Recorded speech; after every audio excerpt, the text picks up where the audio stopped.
سوال جواب ہیں۔ سب سے پہلے ہم پرویز صاحب کے سوال نمٹاتے ہیں۔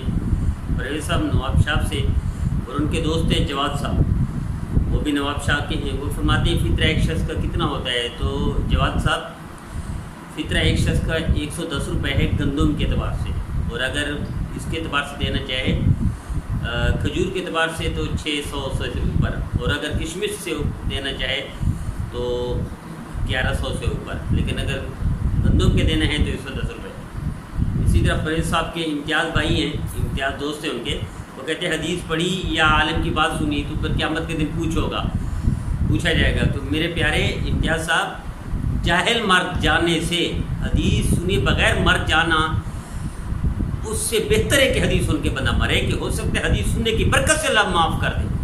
اس لیے کہ کتا اللہ والوں کے ساتھ تھا تو کتے کو اللہ جنت بھیجیں گے، واحد کتا ہوگا جو جنت جائے گا، تو اللہ والوں کی برکت سے، علماء کی برکت سے، مشائخ کی باتیں سننے کی برکت سے اللہ جنت بھیج دیتے ہیں اور اللہ جہنم حرام کر دیتے ہیں۔ تو آپ سنا کریں باتیں، ہو سکتا ہے اللہ اسی وجہ سے اللہ بخشش کر دے اور معاف کر دے اللہ۔ اسی طرح حیدر صاحب ہیں، وہ بھی پرویز صاحب نواب شاہ کے دوست ہیں۔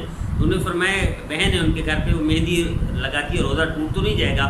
میری بہن، روزہ مہندی سے کوئی فرق نہیں پڑتا، مہندی لگائے تو روزہ نہیں ٹوٹتا، کوئی حرج نہیں پڑتا، مہندی لگائے کہ کوئی حرج نہیں ہوتا۔ اسی طرح پرویز صاحب کے ہیں ہدایت اللہ لونڈ صاحب ہیں، وہ کہتے ہیں تاش کھیلنا، میرے عزیز تاش کھیلنا یہ شیطانی کھیل ہے، کافروں کا ہے، مسلمانوں کا نہیں۔ مسلمان کبھی تاش نہیں کھیلتے، اور ویسے اگر صرف میں شرط لگائی ہے تو وہ حرام ہے۔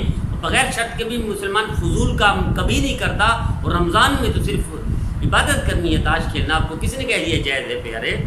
اسی طرح پرویز صاحب کے دوست شفیق الرحمان، وہ کہتے ہیں میڈیکل کا طالب علم ہوں، دل نہیں لگتا۔ میرے پیارے، ماں باپ کا کوئی نافرمان ہوتا ہے نا، ماں باپ ناراض ہوں تو اس کا بھی دل نہیں لگتا۔ جو رشتہ داروں سے قطع تعلق کرتا ہے، روٹتا ہے، اس کا بھی دل نہیں لگتا۔ جو جھگڑے کرتا ہے، بدتمیزیاں کرتا ہے، اس کا بھی دل نہیں لگتا۔ جو مسلسل کوئی گناہ کر رہا ہوتا ہے، اس کا بھی دل نہیں لگتا۔ اس کا آسان علاج یہ ہے، یہ چاروں چیزیں چھوڑ کر توبہ کر لیں، اور روزانہ 500 مرتبہ استغفراللہ، 500 مرتبہ چھوٹے سے چھوٹا درود پڑھیں۔ اللہ ایسا دل لگائے گا کہ ساری دنیا میں آپ کی شہرت و کامیابی ملے گی۔ اللہ مجھے، آپ کو اور پرویز صاحب کے سارے دوستوں کو کامیابی